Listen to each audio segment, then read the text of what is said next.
Oof. That's tough. They gave up It's 5 in the third last night. They were up yeah. 4-2, I think, and ended up losing Yeah.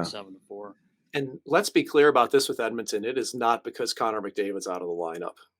Right. This is a problem throughout the team that you want my honest opinion? I don't think that team's smart enough. Hmm. Okay, and that's something I don't throw around loosely. They've been playing they've played two different systems. They played man on man before. Now they're going to play zone. Like Jay Woodcroft's throwing every system he can at these guys in the last couple of years, and they just can't protect the middle of the ice no matter what they do. And Right. to me, that's just a lack of hockey smarts. Like you've got guys running all over the place that can't stay disciplined within the system. Now, name system doesn't matter what system it is to me. Why were the Golden Knights the best team last year? Because they played Bruce Cassidy's system to a T with personnel who was veteran and able to do it. Guess what? Edmonton's got a veteran team, and they Yeah. can't Hmm. do it right now. It's not just on the D; it's on forwards, it's on depth. And like, dude, I love Jack Campbell, but that experiment, man, it doesn't look good. Like It's not. Yeah. he'll go missing. You know, I love that guy. I've always rooted for him, but you can expect 7, 8 good games in a row, and then he falls off. And Skinner's pretty good. Like they're just if until they can learn how to play defense, and until Evander Kane is in a contract year every single season, so he's motivated to play well. Yeah. When's that team going to get out of it? Because Yeah. it Well, can't be Carter and Drysdale.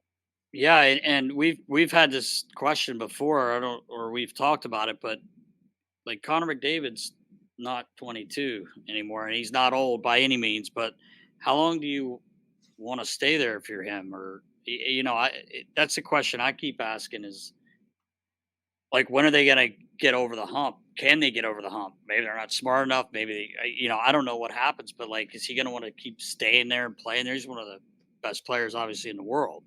If he's Yeah, not the best player, yeah, Blow it up. it's yeah, tough. I mean, that's the thing though. If you're going to make a move for that player, you're going to have to give up so much, That's yeah, it.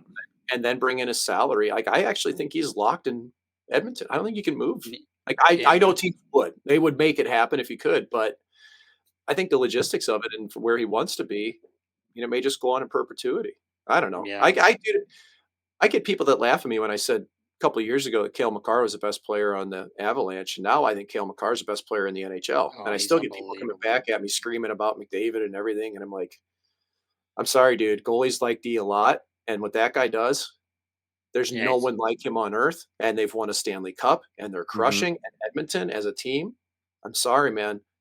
They haven't yeah. done shit.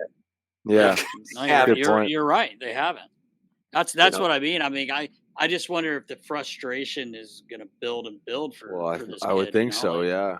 Yeah. I and mean, even Drysdale, like, what a you player can only he do is. so Jesus. much as essentially those two guys, Yeah, and then it's like, how frustrating does it get? they It's the same they do fill story. the building, right? I mean, Yeah. the Well, building's you gonna be you will packed. always know that there's a very good chance that you're gonna see something you'll never see again in your life when Connor's in the building. And make Right. that 2 Connors now, because Connor Bedard's doing similar things with the Yep. Blackhawks. Yep. Not quite Hmm. same level, but, Right. I mean, it's a thrill to watch the Oilers, but I'm sorry, that team just doesn't have it defensively. Like, they can't figure it out, and I think Woodcroft's been throwing spaghetti at the wall doing the best he can, and they're just not grabbing onto the concept, or they don't wanna grab onto the concept. Right. Yeah. Yeah. I mean, yeah, I think you chalk it up to they're just not good enough, right? I mean, because it's like how many like at that level, guys, hockey IQ's got to be good enough to understand it. They just can't execute it, right? They just can't do it, right? I mean, knowing and doing are two separate things. But I mean, I don't know many guys that, well, any guys really at the pro level that would just like wake up one morning and be like, it's not going to do it tonight, like Yeah. you just can't, like you physically can't, like you just can't get the job done, and it's just really just the they need to retool and get some pieces in there that can Yeah. actually take action. I mean, But Riley, from a coaching perspective, you've done this before. The yeah, hardest thing to teach is patience and awareness, which is really hockey IQ. To yeah, me, Yeah. like you could teach totally, skill all day long. yep, NHL players will improve their skill, yep, but it's I see this with squirt hockey players. It's no different for squirts than NHL players. Some of them just get it. Yeah. You need a team of players that just get it. Yeah, that's the truth. That's That's the the truth. And the thing you're talking about, I would say that is kind of like the essence of a potentially great player, right? Is like the guys that have that patience and that awareness, and then you mix in the work ethic and all the other stuff to mold the player. But like to me, like that, it's hard to teach that, right? Like you can slow down the video and you could be like, be more patient here, but like the reality is, if guy's got a monkey mind and pressure's coming, it's like myself. I think of myself. It's like no matter how much video John Stevens or Lavi or whoever sat me down and be like, you gotta be more patient with the puck here. I'd be like, I'm just thinking in my head, I'm like 8 Sudafed deep, like 5 coffees deep. Like, so the last thing I want to do is be patient with the puck. And it's like a hand grenade. It's like, let's get rid of this fucking thing. Dude, Who wants it? Bucky? Who wants it?